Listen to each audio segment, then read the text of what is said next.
Hello, ladies and gentlemen. Today we're going to talk about the Scramble for Africa. While we do, we're going to hear a little African music.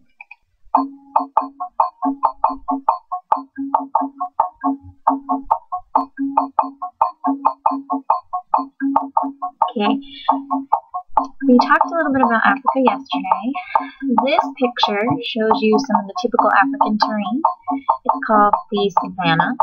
It is a dry grassland, but it does have some trees, and that's what separates it from a typical grassland or a steppe, because there's typically not trees on those pieces of land, and it's unique to Africa primarily that you see this type of land.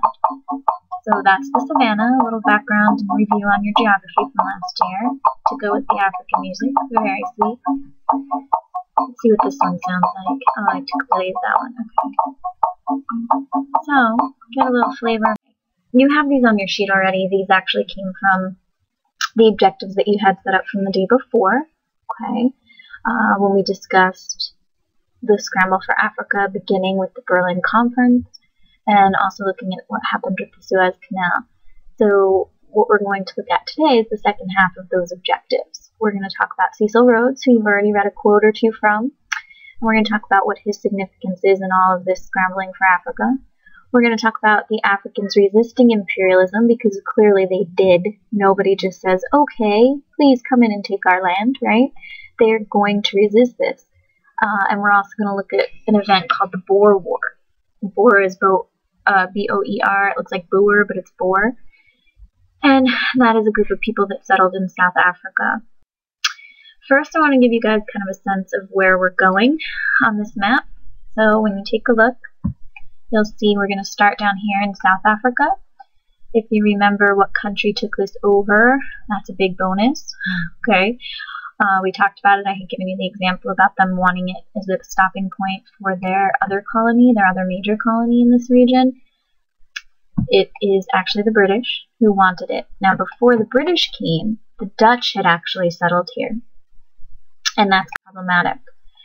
What happens is those Dutch people that had settled there and were farming the land and living on the land and had been there for a number of years already, they were called the Boers, B-O-E-R-S, Boers. Not the boring people, alright, but the people who were Dutch. Dutch people, incidentally, what country is that? Hopefully you know that that's the Netherlands in Europe. Okay, so they were Dutch farmers that came, settled this region. What happens is the Boers had lived in that South Africa, and the British wanted it. Again, they really want to have a halfway point to their colony in India. And they also want to start making their way into Africa as much as possible and seeing what kind of resources they have there. So the Dutch were there. The British come in and they start pushing the Boers further and further north. So the Boers have already moved up in South Africa and moved to the north to make room for the British, who take over the lower part of it. Well, when the Boers have moved, they start to find out the resources that are available where they are, and the biggest one, okay, is going to be diamonds and gold. Now, as soon as the British find out that the Boers have found these resources, because you can't exactly keep it quiet when people start getting rich, when they find out that the Boers are in this territory and they have these diamonds, the British want them, and so they start a war with the Boers over the diamond mines, primarily in control and winning. And the British think it's going to go fast, but unfortunately for them it does not. The British actually win in their fight against the Boers. Now, prior to this, the British had fought the Zulu, which is the African tribe, one of the African tribes that was settled in South Africa, and we'll talk about that a little bit later. But in 1902, the British win this war, so it does take them several years. Once they win, that's when we start having Boer land called the Union of South Africa. And then today, you know, it's called South Africa. It was a British colony initially. Okay, and the man who was really pushing for it is the man Cecil Rhodes. We talked about him, and you read a quote from him about how the Britons are the most superior race and the most honorable and respectable and all of that in the world. So clearly you know his views of racial superiority. But on top of that, Cecil Rhodes was filthy rich. Cecil Rhodes owned what we call today De Beers Diamond Company. So today it's still a rich and powerful company.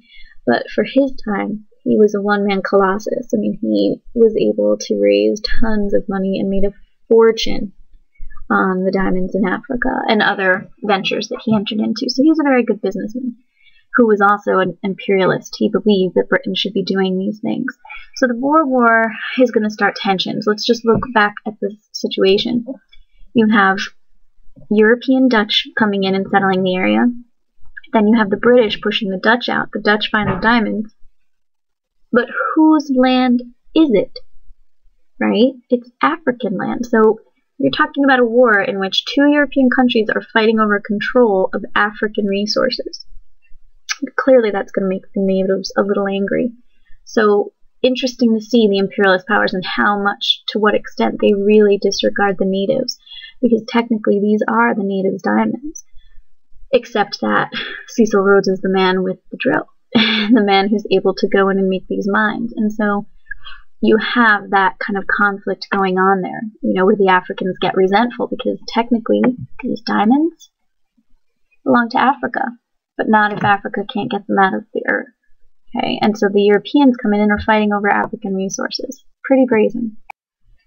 Cecil Rhodes again, just so if you want to see him, this is good old Cecil.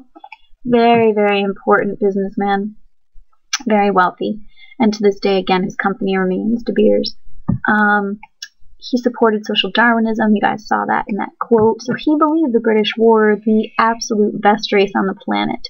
And he makes a ton of money, a huge fortune, vast, on diamonds in South Africa. SA there means South Africa. So if you want to write that out on your paper, by all means.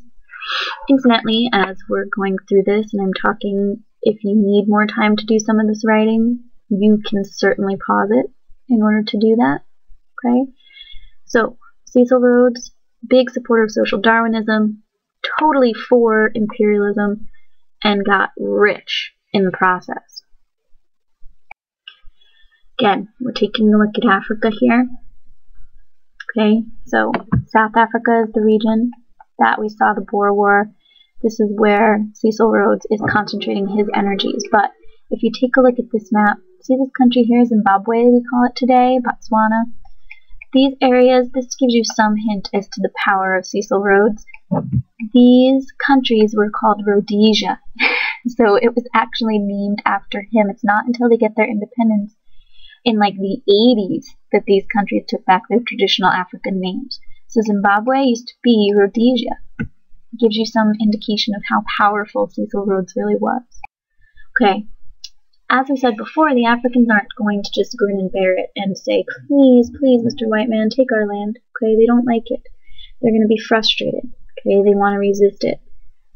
The barrier that separates them is the fact that they just don't have the weaponry to combat what the Europeans have brought with them. The Zulu, for instance, resisted for over 50 years, the British. And the Zululand, again, is in today's South Africa.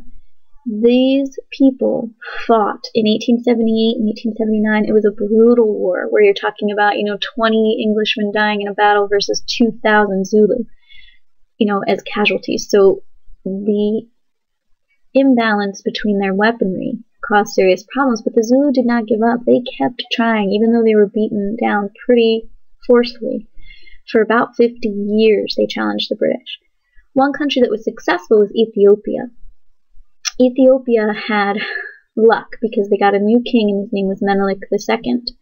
Menelik II modernized the country. He got them better weaponry. He even cut a deal with Italy where Italy gave them guns, gave them rifles. And then Ethiopia uses those very guns to defeat Italy and they kick them out. And that's something that actually when we get to World War II, you guys will see that Mussolini's not over that. And he's going to try to go back into Ethiopia and reclaim it because it's one kind of black eye that Italy has in that they weren't successful there, and they really thought that Ethiopia would just fall because it was this, again, remember the racial attitudes at the time. This is an inferior group of people in their minds. And so to be defeated by them was pretty embarrassing. The other country in Africa that remained free was called Liberia. If you guys remember anything about Liberia, it should be from American history. Liberia was set up, Think about it. Does anybody know why Liberia was set up? What word do you see in there? Okay, Liberia was set up as a colony for freed slaves from America. So when they set up this colony of Liberia, that's where the freed slaves went.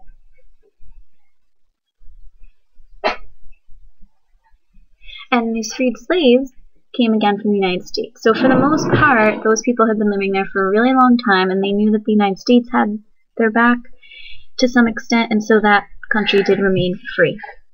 Okay, but these countries are all taken over. So taking a look. Why did you take it off? Hold on, please. That's staying in it. Okay, baby, thank you. Okay, so Liberia here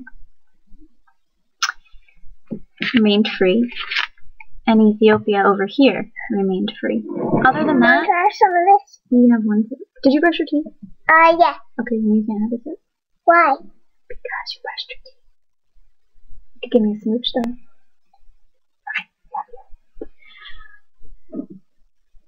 Okay, so Ethiopia remained free, Liberia remained free. Okay. Other than that, the rest of these countries were all taken over by the Europeans, the British, the Germans, the French. So let's take a look. The countries that came in here and started to take over were the French, who took most of West Africa, the Germans, who took a lot of what they called East Africa. They called it German East Africa, actually. Britain is going to take a ton. Portugal a little bit. Belgium in the central areas like the Congo. Spain, okay, and Italy are going to be involved in this.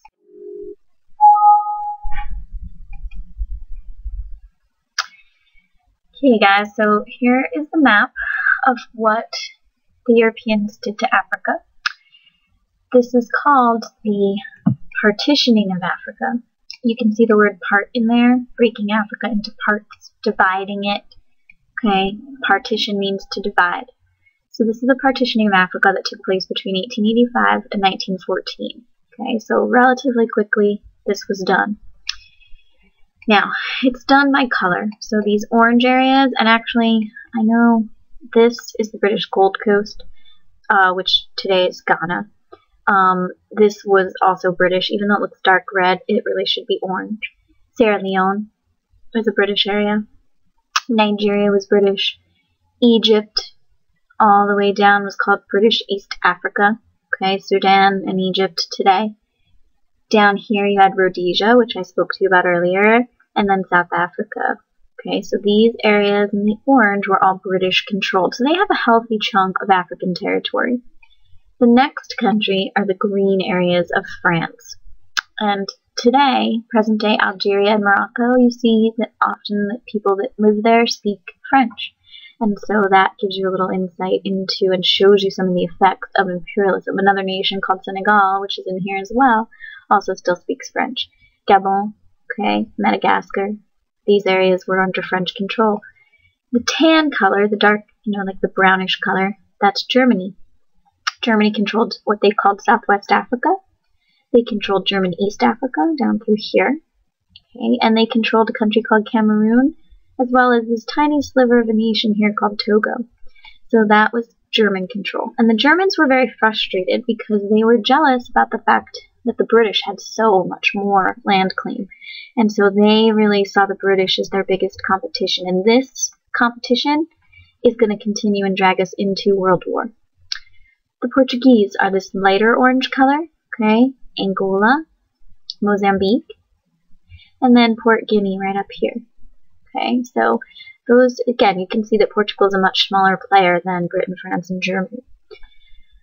Italians were in Libya, they were in Eritrea, and they were also had part of Somaliland on the side. They called it Italian Somaliland. The Belgians were in the Central African area called the Congo. Okay, they're the ones who started the entire scramble for Africa by claiming the Congo. Then you have, oh, sorry, wrong one. Then you have the Spanish. They're in the Rio de Oro and Spanish Morocco. Also here, Rio Muni. Okay, these are the areas controlled by Spain. So again, Spain and Portugal, relatively small players. Italy is a relatively small player. Belgium, okay, the key players, the ones with the top amount of territory, you're talking about Britain, France, and Germany. And so there's a lot of competition between these nations and a lot of frustration over who controls what. The two nations we said earlier that stay independent are Liberia, which is right over here, okay, and this is Ethiopia. They called it at the time Abyssinia, so if you did see that, it's the same country, okay, Ethiopia. Okay, while you're reflecting on what we've talked about, I would like to play you a little bit of African music. So I hope you understand now that Scramble for Africa really meant that most of Africa was controlled by foreign people. And so this gives you a little bit of insight into how the Europeans viewed these natives, that they could literally just go in and take over. And what's going to make it all that much worse is the fact that they can, and they can do it relatively easily.